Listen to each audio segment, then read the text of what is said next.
என் அன்பு சகோதர சகோதரிகளே, ஆண்டவராகிய இயேசு கிறிஸ்துவின் நாமத்தில் என் அன்பின் வாழ்த்துக்கள். இன்றைய முத்து என்னும் இந்த சிறிய தியானத்தின் மூலம் உங்களை சந்திப்பதில் மகிழ்ச்சி அடைகிறேன். கர்த்தர் உங்களை ஆசீர்வதிப்பாராக. இந்த வார்த்தைகள் உங்கள் வாழ்க்கையை மறுரூபப்படுத்துவதாக. பிரியமானவர்களே, மரியாளுடைய சுபாவங்களை தான் நம்ம தொடர்ந்து தியானிச்சுட்டு வரோம்.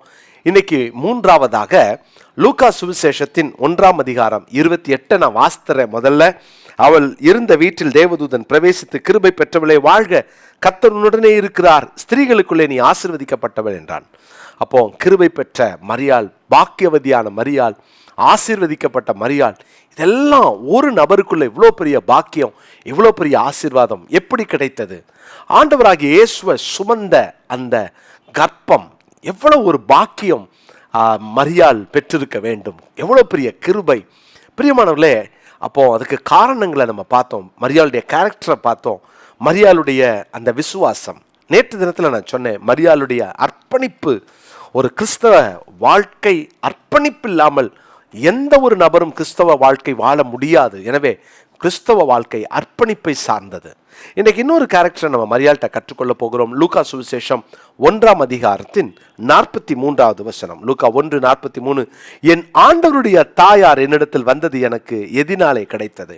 எலிசபெத் மரியாளை பார்த்து ஒரு தீர்க்க தரிசனமான ஒரு வார்த்தையை சொல்றதை பார்க்கிறோம். என் ஆண்டவருடைய தாயார். பாருங்க, இயேசு கிறிஸ்து மேசியாவாக இந்த உலகத்தில் வருவதற்கு மரியாளை தேர்ந்தெடுத்தார். அப்போ மரியாளுடைய வயிற்றிலே உருவாகிற இந்த இயேசு கிறிஸ்துவை, இந்த கருவை எவ்வளவு வித்தியாசமான ஒரு வார்த்தையை கொண்டு எலிசபெத் சொல்றதை பாருங்க, என் ஆண்டவருடைய தாயார். பிரியமான தேவனுடைய பிள்ளைகளே, அவர் இந்த உலகத்தில் பிறக்கும் போதே அவர் ஆண்டவராக, தேவனாக, அவர் ராஜாவாக அவர் பிறந்தார். நிறைய பேர் இன்னைக்கும் இயேசுவை ஒரு குழந்தையா பார்க்குறவங்க உண்டு. இயேசுவை இன்னைக்கும் குழந்தை இயேசுவா வழிபடுகிறவர்கள் உண்டு. இயேசு பிறந்தது குழந்தையாய் பிறந்தார். ஆனால் இன்றைக்கு அவர் ராஜாதி ராஜாவாக அவர் சிங்காசனத்தில் வீற்றிருக்கிறார். குழந்தையா பிறந்தாலும் அவர் இளவரசர் எங்கே என்று அந்த வானசாஸ்திரிகள் அவரை கேட்கல. அவரை தேடி போகும்போது ஏரோது நடத்துல யூதருக்கு ராஜா எங்கே என்று தான் கேட்டார்கள். அப்போ பிறக்கும் போதே அவர் ராஜாவாய் பிறந்தவர். பிரியமானவர்களே, அப்போ ஆண்டவருடைய தாயார் என்ற ஒரு அற்புதமான ஒரு உறவை அங்கே வெளிப்படுத்துகிறதை பார்க்கிறோம். இந்த வார்த்தையை கேட்டுக்கொண்டிருக்கிற தேவனுடைய பிள்ளைகளே, நமக்கு ஆண்டவர் யார்? ஒருவேளை இன்னைக்கு நம்ம அந்த பொசிஷனை எடுக்க முடியுமா? நம்மளால எடுக்க முடியுமா? அந்த உறவு மிக முக்கியமான ஒரு உறவு, ஆண்டவருடைய தாயார். ஒரு முறை ஆண்டவராகிய இயேசு கிறிஸ்துவை தேடி அவருடைய தாயாரும் அவருடைய சகோதர சகோதரிகளும் போறாங்க. போய் அங்க வெளியே நிற்கிறாங்க.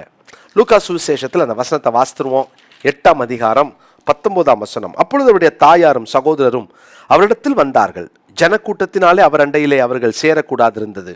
அப்பொழுது உம்முடைய தாயாரும் உம்முடைய சகோதரரும் உம்மை பார்க்க வேண்டும் என்று வெளியே நிற்கிறார்கள் என்று அவருக்கு அறிவித்தார்கள். அதற்கு அவர், தேவனுடைய வசனத்தை கேட்டு அதன்படி செய்கிறவர்களே எனக்கு தாயும் எனக்கு சகோதரருமாய் இருக்கிறார்கள் என்றான். தேவனுடைய வசனத்தை கேட்டு அதன்படி செய்கிறவர்கள் தான் என்னுடைய தாயார். அப்போ மரியாள் தேவனுடைய தாயார் என்றதற்கு காரணம், உறவின் அடிப்படையிலே ஒரு தாய் என்ற உறவின் அடிப்படையிலே சொன்னாலும், அடுத்த பக்கம் தேவனுடைய வசனத்தை கேட்டு அதன்படி செய்கிற மரியாள், அவங்களுக்கு தான் இந்த உறவு கிடைக்கும். இயேசுவை பெற்றெடுத்ததினால் வந்த தாய் என்ற ஸ்தானம் ஒரு பக்கம் இருந்தாலும், இயேசு மிக முக்கியமான காரியத்தை வெளிப்படுத்துகிறார். அது என்னவென்றால், என்னுடைய வசனத்தை கேட்டு அதன்படி செய்யணும். அவங்க தான் என் தாயார், அவங்க தான் என் சகோதரர். இப்போ நீங்களும் நானும் அப்படிப்பட்ட உன்னத அனுபவத்துக்கு வர முடியுமானா நிச்சயமாக வர முடியும். யாரை ஆண்டவர் இப்படி பார்க்குறாரு தெரியுமா?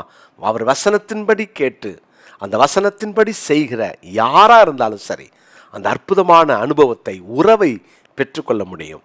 இந்த தாய் மகன் என்ற உறவு இருக்கு பாருங்க, அதில் நெருக்கத்தை பார்க்கலாம். இன்னைக்கு ஆண்டவர் நம்மிடத்தில் அந்த உறவை எதிர்பார்க்கிறார். இந்த உறவு நெருக்கத்தின் அடிப்படையிலான உறவு, விட்டு கொடுக்க முடியாத உறவு. எதை வேணாலும் விட்டு கொடுக்கலாம், ஆனால் தாய் மகனை, மகன் தாயை விட்டு கொடுக்க முடியாது.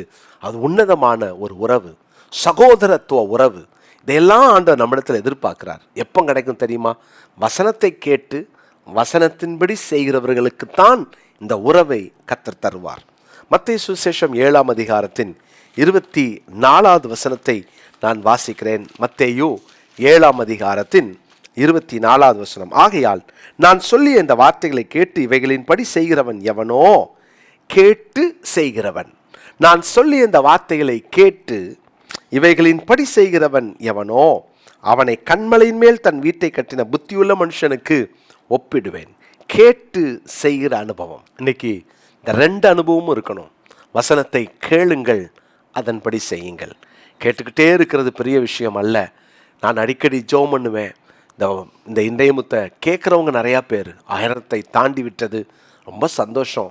ஆனால் இவ்வளவு பேரும் கேட்கிற எல்லாரும் அதன்படி நடக்கிறோமா, அதன்படி செய்கிறோமா?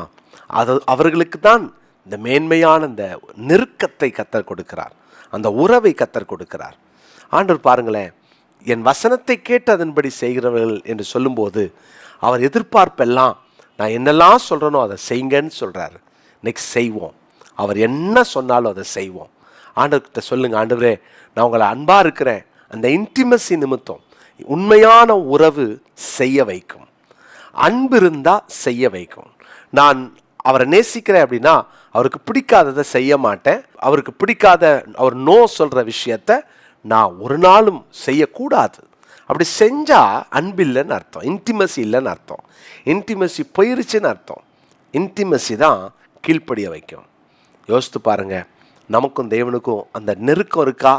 இருந்தால் அவர் என்ன சொல்கிறாரோ கேட்போம், அவர் சொன்னதை அப்படியே நம்ம செய்வோம். இதை கர்த்தர் இன்றைக்கி நம்ம இடத்துல எதிர்பார்க்குறாரு. ஜெபம் பண்ணலாம். இன்றைக்கி ஆண்டவர்கிட்ட கேட்போம், ஆண்டவரே நீங்கள் சொல்கிறபடியெல்லாம் நான் கேட்டு செய்யணும், எனக்கு அந்த கிருபையும் உறவையும் தாங்கன்னு சொல்லி கேட்கலாமா? மரியாள் இடத்துல கற்றுக்கொள்ளுகிற அற்புதமான பாடம் கேட்டு செய்த மரியாள். அதனால தான் இயேசுவின் தாயாக அவர்கள் இருந்தார்கள். இன்னைக்குரிய மனப்பாட வசனத்தை குறித்து கொள்ளுங்கள். லூக்கா சுவிசேஷம் 8ஆம் அதிகாரம் 21வது வசனம். லூக்கா 8:21. தேவனுடைய வசனத்தை கேட்டு அதன்படி செய்கிறவர்களே எனக்கு தாயும் எனக்கு சகோதரருமாய் இருக்கிறார்கள் என்றார். ஜெபிக்கலாமா? நல்ல தகப்பனே, நாங்கள் எல்லாவற்றையும் நீர் சொல்லுகிற வார்த்தைகளை, வசனங்களை கேட்டு அதன்படி செய்கிறவர்களாக எங்களை மாற்றும். எங்கள் வாழ்க்கை அப்படிப்பட்ட மகிமையான அனுபவங்களை பெறட்டும். அந்த இன்டிமசியை நாங்கள் காத்துக்கொள்ள, அன்பின் நிமித்தமாய் உமக்கு கீழ்ப்படிய, உமக்கு பிடிக்காத எதையும் எங்கள் வாழ்க்கையை விட்டு நாங்கள் தள்ளிவிட எங்களை அர்ப்பணிக்கிறோம், தாழ்த்துகிறோம், ஒப்பு கொடுக்கிறோம். இயேசுவின் மூலம் ஜெபிக்கிறோம் நல்ல பிதாவே, ஆமென்.